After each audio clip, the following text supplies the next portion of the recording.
Hey guys, my name is Chris if you didn't already know, and welcome back to my show, SmegChris Review. And what am I reviewing today? Well, I don't know, can you guess? But before I get onto that, I want to talk about my love of Ghostbusters since I was 9 years old, which I'm just realising was 40 years ago. That's when Ghostbusters came out, 40 years ago? Yes, I know, I'm old.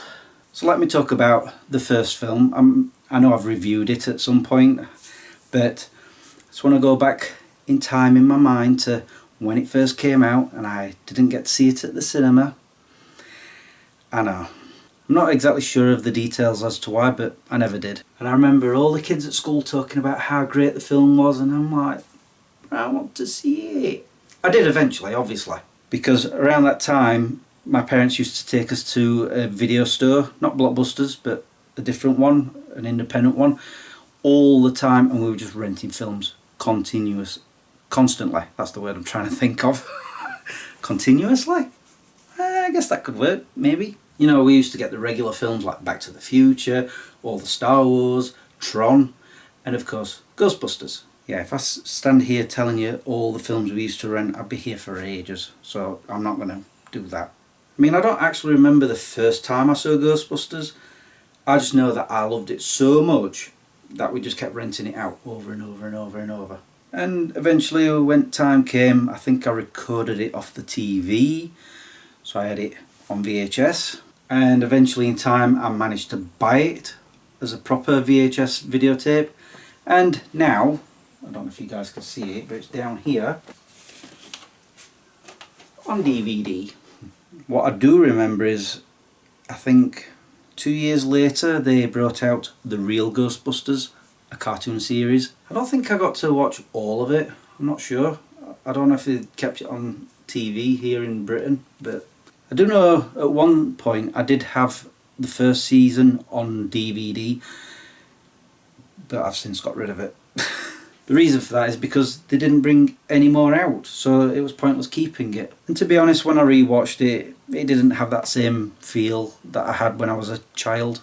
You have to realise that when The Real Ghostbusters came out, I was 11. But I still keep it in my heart and in my mind, because I remember that one of the side characters was Slimer, and he was so funny in it. I also remember around that time I used to, I think, buy a magazine to do with The Real Ghostbusters, and there was a competition in there that I actually won.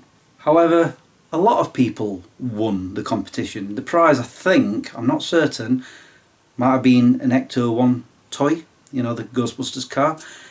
But because that many people won, they only had so many of those, so I had to have a side prize, or a booby prize as it is, or as it was. Yeah. And if memory serves me right, I think I got an Egon Spengler toy from the cartoon. I have no idea what happened to that toy afterwards. I'm guessing I played with it that many times I broke it. I don't know. So let's move to 1989, when I was 14. It was the year that I started going to the cinema quite often by myself, because a cinema had opened up just down the road from where I used to live. There were 3 films that I remember seeing that year. Back to the Future Part 2. Batman.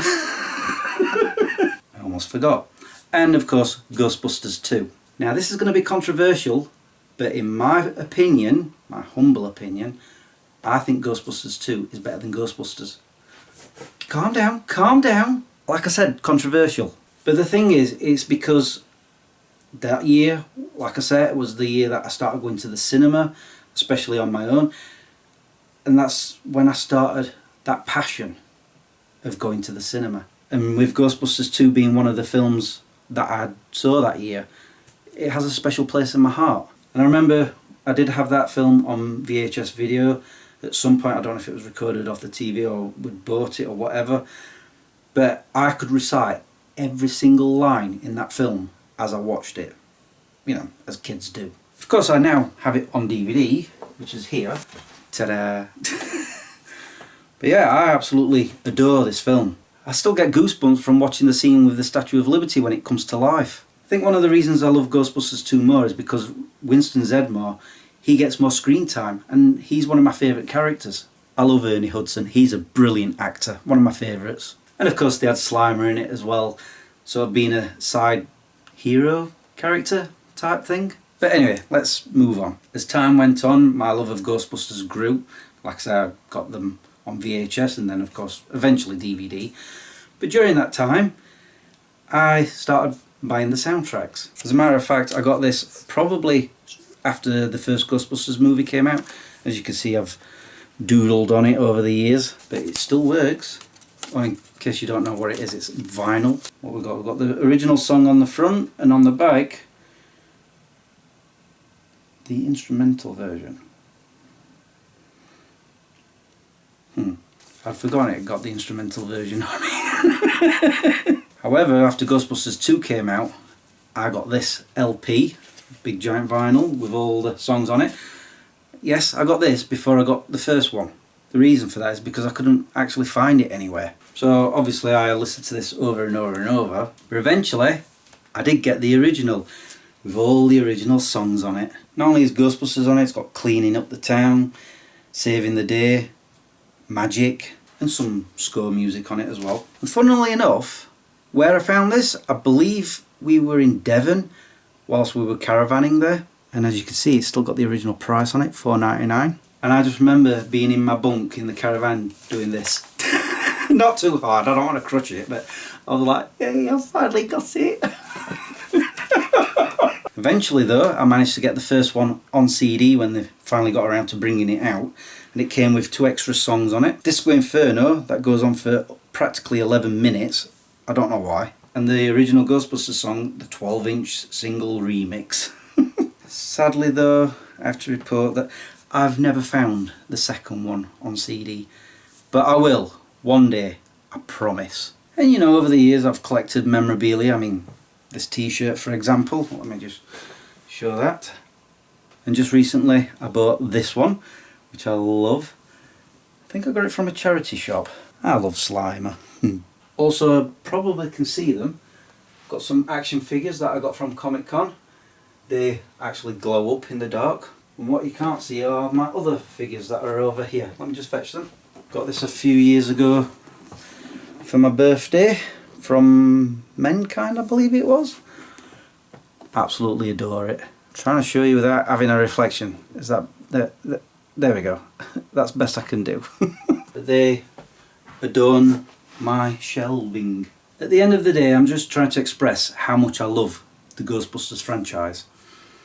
However, in 2016 came another Ghostbusters film. Yes, I'm talking about the all-girl one, the reboot, and that's the reason, the only reason I have never ever watched it, and I never ever will, because it's a reboot. Nothing to do with the original franchise. Had it been an all-girl Ghostbusters film that was actually Ghostbusters 3, you know, the third in the series, I would have watched it. I'm not saying I'd have liked it, but I would have watched it. But because it's a reboot, even if it was all-male reboot, I still wouldn't watch it at all. You don't mess with the originals, as the Scream franchise keeps telling you. My brother, he has watched it. He says, well, he watched the first 10 minutes of it and then turned it off because it's that bad. So he says, I won't even give it that. So then a few years later it got announced that there was going to be another Ghostbusters film, and I was like, which franchise? Thankfully they said the original. We actually got a proper Ghostbusters 3. And funnily enough, I don't know why, but it seems that I have never ever reviewed it. I don't know what happened there. I mean, I did go see it at the cinema, so I don't understand why I didn't review it. Just know, I absolutely loved it. I mean, there were certain things I didn't like about it. For example, the fact that it was set in this little town instead of New York. But I loved the new characters. I loved the fact that Janine had a cameo at the beginning. And I also loved the fact that the main villain was Gozer again. That she was coming back. And it was also said that Harold Ramis had passed away. But I love the fact that they brought his ghost into it. And of course, the rest of the original Ghostbusters, right at the end. I got goosebumps watching that scene. So overall, I did enjoy Ghostbusters Afterlife. And I remember after that film had come out, I've just realised I still don't have that on DVD yet. I was just about to pick it up and then I'm like, hold on a minute, I don't have it. Yeah, another one for my list. But what I did get after that film came out was the original score soundtrack by Elmer Bernstein. That was never available before that. And then of course with that came Ghostbusters 2, the score soundtrack for that by, is it Randy Edelman? Yeah. And then of course I also got Ghostbusters Afterlife by Rob Simonson. There was a lot of the original themes in this one. I can't believe I've got that and not the actual film itself. And I've noticed the other day that the fourth one is available now, but I had to wait until I went to see the film before I go out and buy it. And I have seen the film, and that's now what I'm going to review. I found that there was a lot to love about Ghostbusters Frozen Empire. For example, it was set in New York again, and because of that we got to see the firehouse again. You know, the characters from Afterlife are now the Ghostbusters. That was brilliant. We even had William Atherton return as Walter Peck, and of course being a pain in the neck as usual.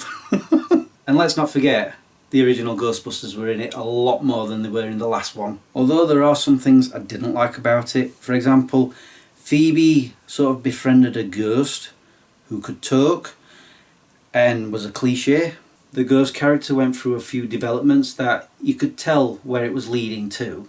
Also the fact that it kind of sort of loosely follows the original Ghostbusters storyline. This might be spoilers, but you know, at some point they've been doing so many things where they've damaged property that they get shut down. And then of course at the end they get to save the world. Again. And another bad thing was a character who became sort of like a superhero. He could do firebending.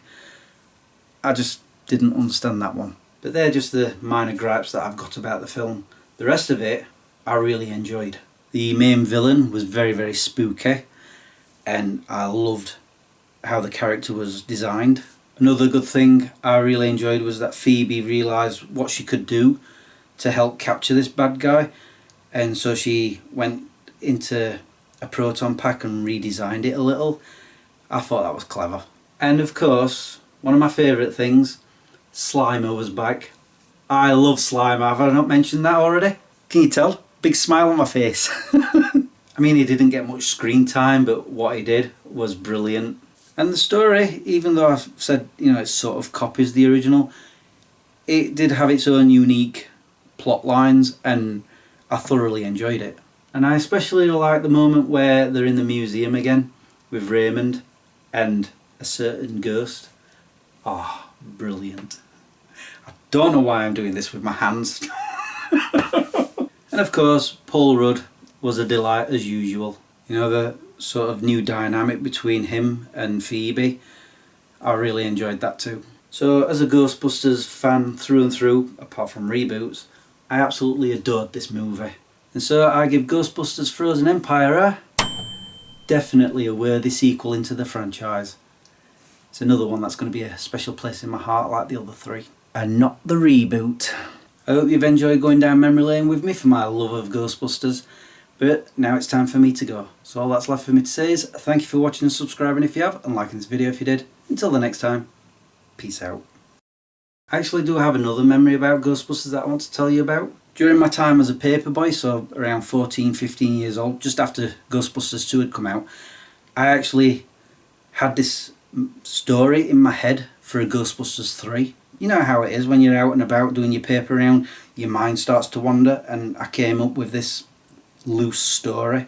And all that I remember of it is that somehow the Ghostbusters ended up in a sort of spirit world, and they were trapped there by the main villain. I don't know who the main villain was, and they had to try and get back out to save the world. I don't remember much else about it other than one little fact. I had it in my mind that Peter Venkman was going to sacrifice his life to save the others so that they could go on to save the world. I'm just glad that was a story that was only stuck in my head and not a prediction.